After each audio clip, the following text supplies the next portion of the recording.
He's he's like, I hate. Good afternoon. Good afternoon. I am having video technical difficulties at the moment. I'm trying Oh to work it no. out. So Yeah, sorry. I'm trying to get us situated too. It's Yeah, okay. I'll edit all this stuff out while we're trying to get situated here.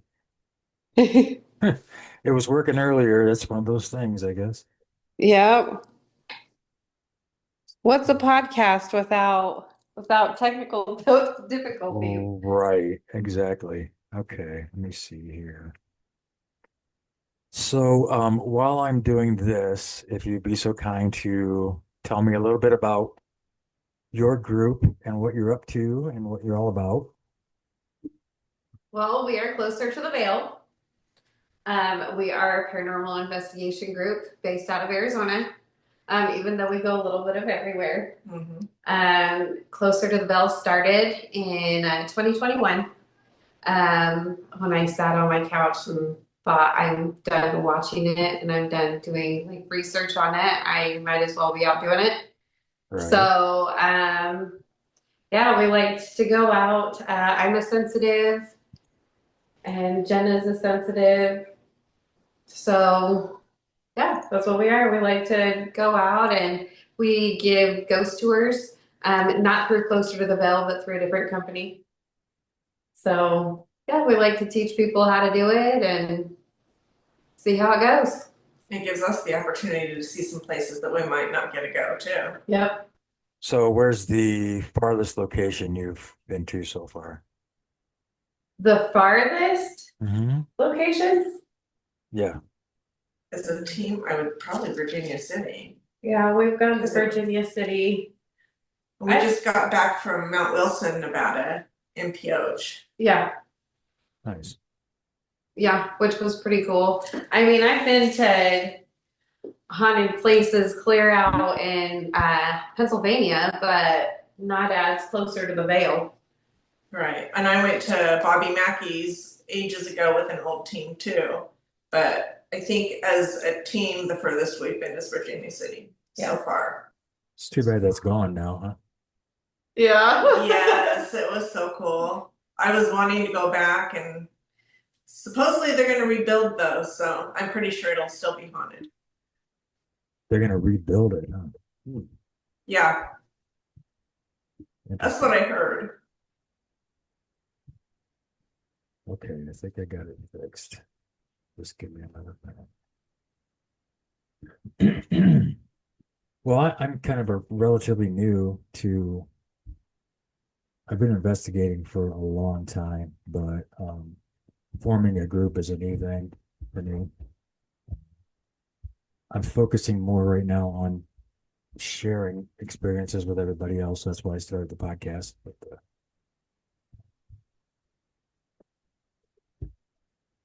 couldn't find a device. Okay, let's try it again. Oh, wait, there we go.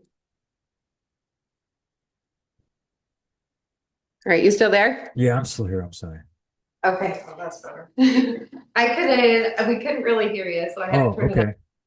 Is it loud enough now? Yeah, Okay. yeah, I can hear you. Yep. Well, okay. I guess you're just gonna get my background. I can't get video to work, so I apologize. Oh, that's okay. And there was somebody else supposed to be in the waiting room, but I guess they didn't make it. So, all right. But anyway, I started shared paranormal after I worked at another local haunted attraction. Um, I can't name the name of where it was, but it's an asylum in Michigan. That's all I can say. Mm. Very active place. And I've had several experiences over the years, but what is been your favorite location so far? That's hard. I have a lot of them, but I mean, I guess I could just say what. Mount Wilson, actually, Mount Wilson. That's what I was going to say too. Wow. Um, that place was extremely active from the second that we walked in to the very tail end of being there. Even I had let Jenna go to sleep for a couple of hours while I packed everything up in the car because she was the one that was driving, and I wanted to make sure that she had some sleep before we started to drive. And I even went to pick her up, and we were like, she was in a bunkhouse, and right next to the bunkhouse is a cabin. They call it the settler's cabin. And I went to go and get her, and she came walking out, and we were talking outside of the car for a second, and the settler's cabin door opened by itself. And Nice. it was almost like saying goodbye. It was crazy. The tail end of us being there from the very get-go to the very, very end. It was The energy was so strong there. We had activity on our equipment. I saw a light anomaly for the first time ever. I've never seen anything, so I was excited about that. She heard, a whisper. yeah, It said, "Please don't leave." And that was like as I was like shutting all the lights off. And there was a couple of guests that were talking to me as I was shutting all the lights off. And we walked through. I turned to say goodbye, and to thank, any of the spirits in there for, letting us be there and for interacting with us. And I turned to walk through the hallway where the bathrooms were, where apparently the cowboy bathroom, like something really bad happened there. And I heard an extremely loud whisper that said, "Please don't leave." Wow. And I turned around, and the husband of the couple that were sitting there talking with me, his mouth just like dropped open and his face went white. And he was like, and I go, "Did you hear that?" And he goes, "Yeah, I heard it." And I was like, That's that always was the best ones incredible. when you get like a disembodied voice that you don't, you have Oh to yeah, record it. and just, I mean, yeah, I mean, it wasn't even recorded even. We were just walking through, and the wife was like, "What did I miss?" And he goes, "It was the loudest whisper I've ever heard." And I go, "Yeah," and it said, "Please don't leave." Wow. So, I mean, that was pretty good. We had our hair played with, lights were turning off. the breakers tripped. Yeah, but yeah, Go ahead. I mean, and it was only when me and Jenna were in the room. It was incredible. And they said those breakers have never done that before either. Yeah. So you guys And brought a lot of energy to the investigation area then, oh huh? yeah, I guess So the so. energy there was so strong that I was out all day Friday with a migraine, and apparently the owners say that's pretty common for people to experience there, and I was just down for the count that whole day. Wow. Yeah, we were there from Thursday to Sunday morning. And just the whole entire time we were there, I mean, we got footsteps, voices, we got a laugh on an EVP Of a laugh. of a laugh. I saw an apparition of a man that walked past the bar into the back room. I mean, All the equipment was active and going off to the point where our people on the tour were like, "Please stop. Yeah. Please stop." yeah, Wow. it was incredible, and I highly recommend that place. So Highly what, recommend. sorry, what happened there that made it so active? What's the history behind it? So with that, it was actually part of Robert Bigelow's research land. He's a UFO expert, but a scientist. So he had several other people that were coming in and researching that place. They believe that there is a possible pyramid underneath that land. And there's a big portal. Yeah, there's a big portal on there, and that's why Robert Bigelow actually went onto that land in 2005. He was sitting in his room and said that the spirit of a shaman showed up and told him that he needed to stop his research. So he sold that land, and he sold Skinwalker Ranch. Oh, And he hasn't done any of the research after that. It scared him that bad. interesting. So yeah, they're very well known for having UFOs over that area. Skinwalkers. Yeah. Right. They're just, in fact, I don't know what I saw.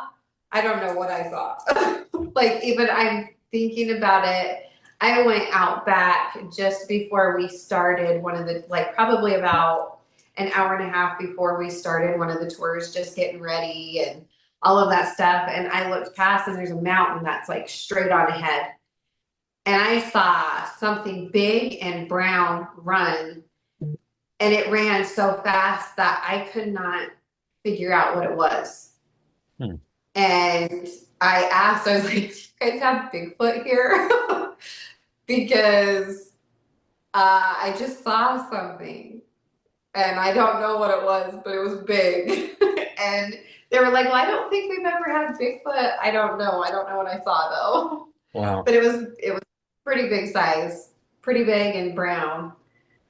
So, but yeah, there's just a lot of activity all over the place. It was built in 1850 to 1860.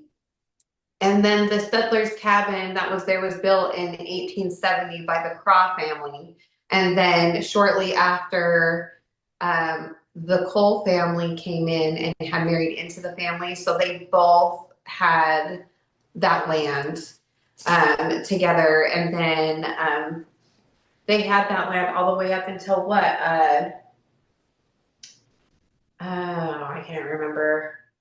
It wasn't Robert Bigelow that got it off of them. I don't remember. I can't remember either. But when they had the family that was living in the settler's cabin, the whole kitchen table, they were all sitting down for dinner one night, and the table started to levitate, and the whole entire family was sitting around the table when it happened. And when the table dropped, the whole entire family got up and left. And then that's when Robert Bigelow came in and was like, we want to do some research on this land, bought it out. And that's, I mean, as far as Robert Bigelow. And then after Robert Bigelow, Jeff McBurney and Nicole came in and took over and have taken care of the land. They've done a really, really good job with it. Very clean, very, very nice people. Very nice people. But I mean, they've done a really good job of taking care of the place and keeping it where it needs to be. They're doing a lot of digging up there, and they're finding like artifacts left and right. In fact, when we were there, he pulled out some moccasins. He said they were 3,000 years old. Yeah, 3,000-year-old moccasins that had hematite actually in the shoes, in the soles of the moccasins. Interesting. Yeah. Yeah, they believe that it was an Indian or a Native American, land beforehand. And that's where the shaman comes in. A lot of Native Americans can be seen on that land. That's always an active area when there's tribes Yeah. that have been invaded. And so, Yep. can you see me now, by the way? Yeah, we can. Okay. It just kind of fixed itself, I guess. So, yeah, I'm excited about, I got a place in Grand Rapids that used to be a hotel. Uh-huh. It's called the Old Lamar Hotel, and it was built in late 1800s. During the Depression, there was a speakeasy and a bordello, and it sat empty for 30 years. Wow. So a tattoo company moved in recently, and they've been doing renovations, and everything has spiked as far as activity goes. Yeah, especially renovations. When renovations happen, you get a lot of energy that was resting. Yes, they've had a gambit of experiences there that I can't wait to also have. But there was a dome on the roof that they thought was just a skylight, but it turned out to be a secret room Oh wow. that was used during Prohibition. Yeah. Yeah, it's gonna be a great investigation. So Yeah. but June 13th, Friday the 13th, Oh, I sweet. have an investigation at the Turner Dodge House, which I don't know if you've heard of that place or not. Yes. It's in Lansing, Michigan, Mhm. and it hasn't been investigated very much. But some of the employees are volunteers that do the museum there, so they've had some experiences. So, Awesome. but yeah, it's gonna be t-shirt is gonna be your ticket in. It has a ticket on it, and you just get the t-shirt, and I'm providing dinner and everything. So it's gonna That's be awesome. That sounds fun. Yeah. it's gonna be a great time. So what is your favorite investigative tool other than your intuition that you use? I really like the Estes method. I was told that it's one of the best tools for any intuitive or any medium to use just because it closes off some senses and opens up others. Um, I really like it, and I don't think I think all of the people that we've actually given the tour to, I would think that they said the same thing. But that one, yeah, doing the Estes method, like the spirit box is probably my favorite. What's yours? I like the millimeter because it has several different tools in one. It has the temperature detector, it has your EMF detector, and then mine has the REM feature. So there are three different things in one that they can use to interact, and I'm usually pretty successful getting that one going. It's too bad that the equipment is so expensive. Oh, And it's gotten even more expensive since I started because I Right. started investigating in 2010. So the prices have just been gone insane. outrageous. There's an app, I think is it Neuromancer? Is that the right name? Necromancer, I think. Necromancer. I have it on my phone, yeah. Well, when I went to Ohio State Reformatory recently and got to investigate with Dustin Pare and Steve Gonzalez and Chris Williams. Okay, so And ghost hunters or taps, say again? the ghost hunters. Yeah, yeah, they're from Taps, but they tap wasn't technically Taps that was there for the event, which is those three. But Yeah. Dustin has a tablet that he runs that Necromancer on. Have you guys ever seen that used or used it before? Yes. Yeah, Yes. I have it on my, Okay. You have good results. yes, yes. That This is the only phone app really that I will use. Yeah. we tried it. We were down in the solitary confinement area of Ohio State Reformatory, and he's kind of more of a debunker type person. He doesn't just like if a word comes across, he says, "Oh, it said blue because you have a blue shirt on." And sometimes people just take the ball and run with it. But Right. he said, "What we're going to do is we're going to set up a password, and we're going to say that password once, and we're not going to talk about it until later on in the investigation." And he passed that necromancer thing around, said everybody gets to ask him one question. He said, make your questions in the form of like, my favorite color is blue. What is yours? In that kind of format. And everybody got a separate response. They said there's probably 6 or 7 spirits there with us. Is it the number they gave us? And we got about halfway through, and Dustin says, "Oh yeah, by the way, oh I got to go back a little bit." They had one of the younger girls give the password. He said, "Don't make it paranormal. Don't make it too weird. Just make it normal." And she said, "Cupcake." He goes, "That's perfect." So later on through the investigation, he stopped. He said, "Oh, by the way, what's the password that we said earlier?" And there was a little bit of static and garbled stuff. But then there was a female voice that really slowly, distinctly said, "Cupcake." And it was like, I love that kind of stuff when that happens. Yeah. What is the best result you've had with that app? So, I was with my experience that I've had with it. We went to Acadia Ranch, and they have what they call a tack room, and nobody told us what happened in that room at first. They wanted to see if like I could feel it, and I got in there and I was like, my stomach is hurting. It's almost like I'm having contractions. And they were like, yeah, keep going, keep going. And I was like, did they have abortions in this room? And they were like, yes, that's what they used it for. We had turned that on, and it was like we were hearing like a woman in labor, like just howling, like in labor and saying my stomach and my baby. And I was just like, that is crazy.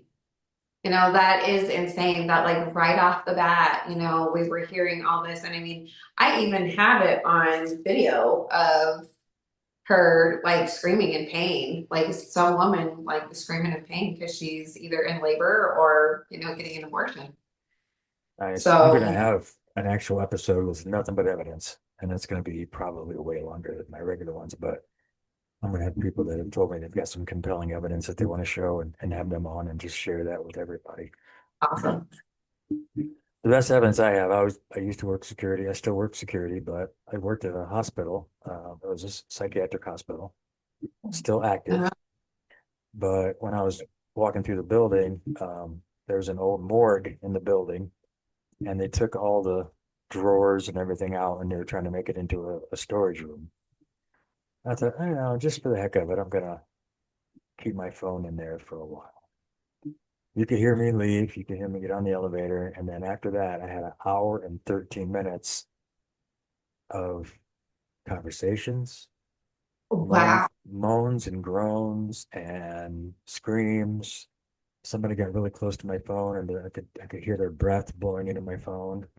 Wow. And the shelves were being rattled. But I had like a whole hour of nothing but activity. I was like, this is unreal. But Yeah. How do people not believe? yeah, How do I just I so think much a lot of nonsense. I think a lot of people have to go in and experience it themselves because like even when who are we just talking to about this? I felt like we were just talking to somebody like how do you get people to believe? Oh, it was my friend Josh. My friend Josh asked me that question and he was like, well, you get all this evidence, you get all this stuff recorded. How do you get people to believe that? And I go, you don't. no, Like you can, because in their eyes, if they're not seeing it straight from your phone, from like the your photo gallery, they're all gonna be like, that's fake. Like you cannot get somebody to believe it unless they see it for themselves. And right, even some then will be like, oh, this is a trick, this place is known for being haunted. How do you know that, people haven't installed stuff and, because if they were found out that they were fake, I mean, that would go around like wildfire and nobody would want to go to that place anymore. yeah. So, I mean, it's really up to them and them having an open mind when they walk into it. Be skeptical of it, but at the same time, you need to be really open minded and have the know the possibility is still there. Yeah, I played that So, EVP for one of the nurses, and I said, you have to have headphones, really good headphones. And she was listening, and her eyes got really big, and then they got bigger, and then she like threw the headphones off. Like, I don't want to hear anymore. I said, now, do you believe me when I tell you that there's people in the basement? So yeah. yeah. Sometimes you have to make that decision for yourself. Nobody can convince you, and you have to go, Yep. okay. Yep. And all the way up until like you truly believe until either something extremely scary happens or something like mind blowing happens to them is when they will truly be like, okay, this is real. And I've seen that. I've actually had a couple people that didn't believe end up believing after, we left that area and just nonstop.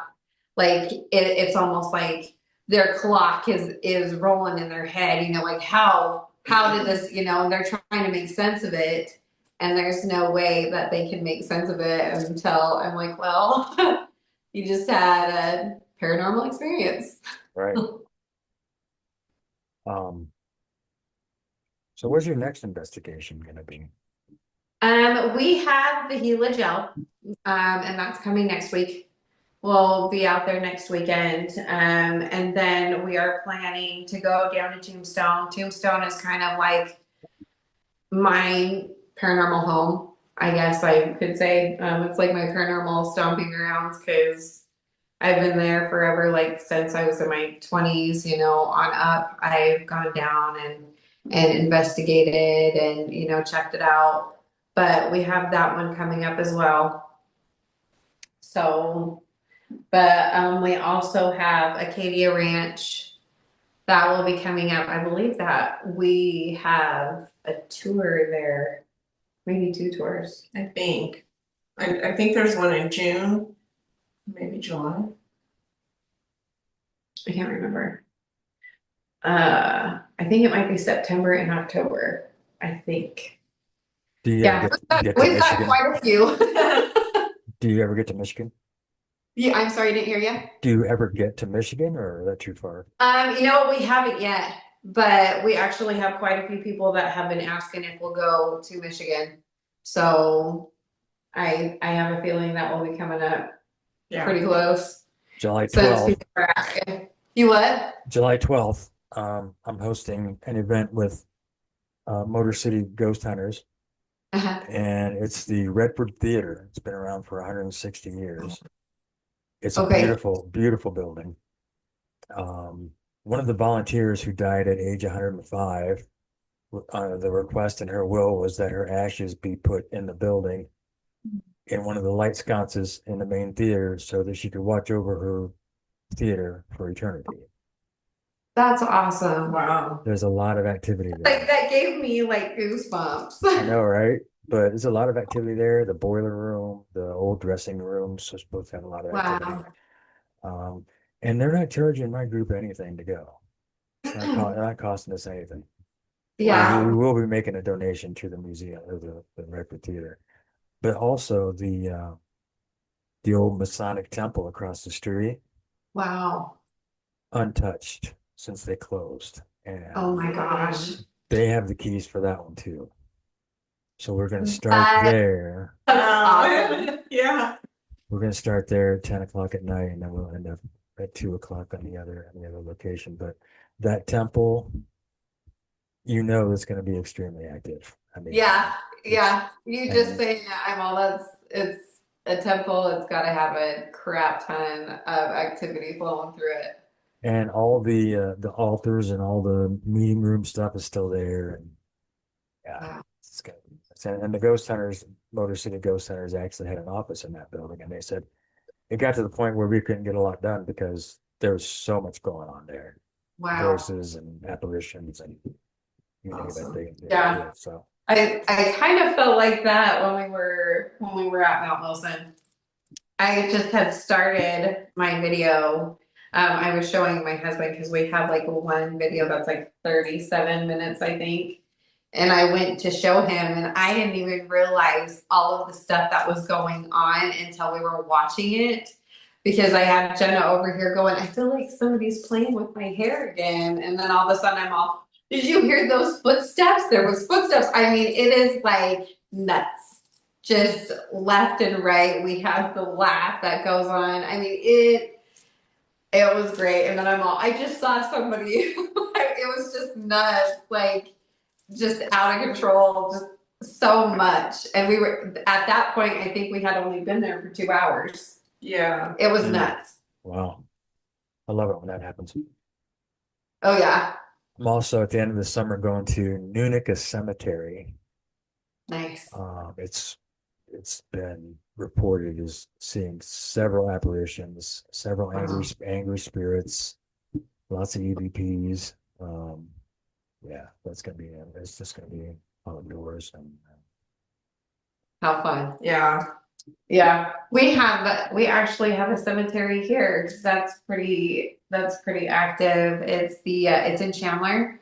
It's the Superior Ocotillo Cemetery. And there is somebody that actually like has a conversation with me over at the spirit box every single time we're there. And it's the same one. It's Wow. nuts. Yeah. So I actually found his grave for him. Like it was just like a wire sticking out of the grave. And that's actually when the conversation started happening. And just from then on, like I marked it, like I went around and found rocks and marked it so that we knew where it was at. And I go every single time and he talks, he even knows my name. Like it's crazy, but very active place too. Very active, yeah. I have a different one that I always hear when I go there too, and he likes to party, and it was primarily like Mexican workers that were buried there. And so if we can turn on some Mexican like mariachi music and stuff, and we take some liquor, and this guy likes to party. His name's Johnny, and he just gets so active when we do all that. Yeah. That's great. Great. Cemetery. The last one I went to, it was in Tennessee, and they kind of closed it down. It's been closed for quite a while. All the grass was really tall, almost as tall as the tombstones. And I'm walking through recording, just open recording, and the person I was with stopped, and she looked past me, and I'm like, what is it? She goes, look at the tree. So I turned around, we both looked at the tree. It was an old tree, huge tree. And as we watched this thing, we could see a face forming in the tree, the bark of the tree. And it wasn't like really hot, like, or anything. Like sometimes you get hot, you gotta wipe the sweat out of your eyes, and it wasn't distorted. It was just like there's a face forming. And that's not the only time I've seen that. When I worked in rehab and security, a friend of mine that was working with me, he said, come out here in the hallway. And we looked upstairs at a door upstairs, and it did the same thing. A face was just forming in this door. Wow. And then it went away. Just as fast as it formed. But it's like that place was really active. It used to be a Right. hospital and a doctor's office. But now it's a drug rehab place, and every night there was activity. Orbs and all I kinds of stuff. bet. Yeah. What's your opinion about orbs? About orbs? Do you Um, say there's nothing, they're always dust, they're always bugs, or have you seen some orbs that have been really so I actually have footage of orbs. In fact, I have several. There's a lot of but then you always have the dust and you do have bugs, but it's determining with a bug, that it's going to fly real fast, or with dust, it's going to just kind of slow, and kind of go with the flow of all the other, orbs that you're seeing in the room. I think with orbs, they flash. They have a flash, and it's they have movement, they have purpose. They have movement. a pattern. Yeah. If you also I like the ones that you actually get EVPs with the orb, because then you're like, that's an orb. That wasn't a bug. That Right. wasn't dust. When you officially get something else with it, that's when you're like, okay, that is a spirit. That is not going to be an orb or a bug or or a dust. Is gonna be an orb. Well, especially if it's the only thing you're catching in there, there's no dust floating around, you don't see a bug zoom by. If that's the only thing you're getting in that room, I mean, it's a pretty safe bet, but that's what It's it an is. orb. Yeah. I will see them with my bare eye. That's a lot of the stuff that I do see. When I'll see shadow figures. But what's crazy, and I had never heard of it before, is there will be an actual aura around the orb Or a face. when I see it. And it is. So when we went to the Washoe Club, and we were doing an investigation with Dave Schrader and Shane Pittman. We weren't getting any EVPs, and we were trying to do an EVP session up there. And all of a sudden, I see it's like a shadow, like an orb, but it's a shadow, almost like a shadow figure. But it had yellow, green, and orange. And I had never seen multiple auras like that before. And so I'm looking up, and it's right above Dave. It's to the side. And I was like, hey, Dave, point the recorder up high. And he pointed it up high, and I'm like, okay, now try asking the question. So he asked the question, and then he listened, and his eyes got like huge, because then we got an EVP, and he went, "Are you a sensitive?" And I was like, "Yeah." And he goes, "Is there anything else?" And I mean, just straight up, just question after question after that. Where else do you see something, or where else have you seen something? And I was like, well, in the hall, and then later, about like 30, 45 minutes after that, he had asked all the spirits to come in. And Shane was like to the side of me, and he was technically in another room.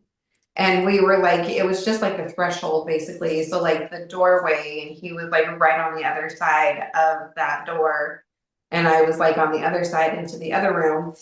And Dave Schrader goes, "I'm asking all the spirits to come forward." And just as he said that, I saw the biggest figure and like an orb that was beside him, almost like they really were ready to come into the room.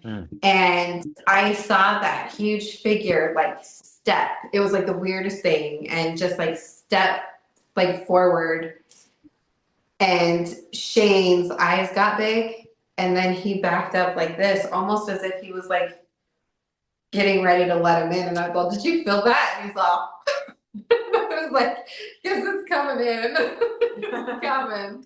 But yeah, that's like when I see orbs, that's like how it is. It's like a shadow figure, but I do see like a dark orb, and it will have auras around it. And that's like what I see with my bare eye. Have you ever taken any pictures with an orb that had a face in it?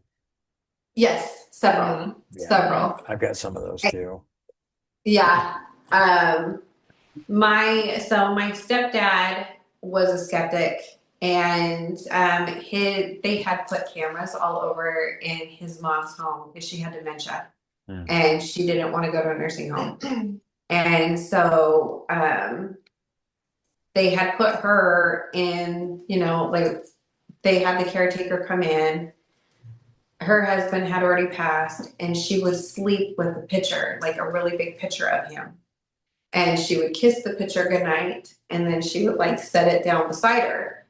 And so she was getting ready for bed. The caretaker was in there, and she was describing, what they were going to be doing that next day. And right before she leaves, she goes, she's like, "Okay, well, good Yeah, night." 2 And minutes she would, left. 2 minute warning. you I'm what? sorry. 2 minute warning. I'm sorry. Okay. This is time. So she sits there, and she's like saying goodnight to him. And she says goodnight to George, who is my step grandpa who's already passed. And she said, "All right, good night. Good night, George." And you hear a man's voice say, "Good night, Mary, good night." And she shuts the lights off. She didn't hear it in real time. She didn't hear it. And she shuts the lights off, and she leaves. And my grandmother kisses the picture. And as she kisses the picture, you see orbs flying around her. Yeah. And then she puts the picture down, and the orbs fly away. And it's almost like a light anomaly, like more so than an orb. But it definitely did come in and at first I thought it could have been my stepdad, like going over the ring cam, saying goodnight, but it wasn't live. And because it will say on the bottom live, but it did come in. And I, at first hearing the voice, I was like, "Oh, that's got to be Brian." And then all of a sudden it was like, I see those orbs, and I'm all, "That's not right." Like just Okay, within that instant. That was And that's okay. what I believe. You what? I'm just gonna say I got a 40-minute time limit, so we're gonna have to stop Okay. here. I do want to have you Okay. guys again though, if you'd like to. Okay. Absolutely. That would be great. I've had a great Yes. time. So and yeah, I'm gonna invite you guys to the evidence episode so you guys can share some more of that stuff. Perfect. Awesome. All right. Thank you much for coming on, and happy Yes. hunting. Thank you. Thank you.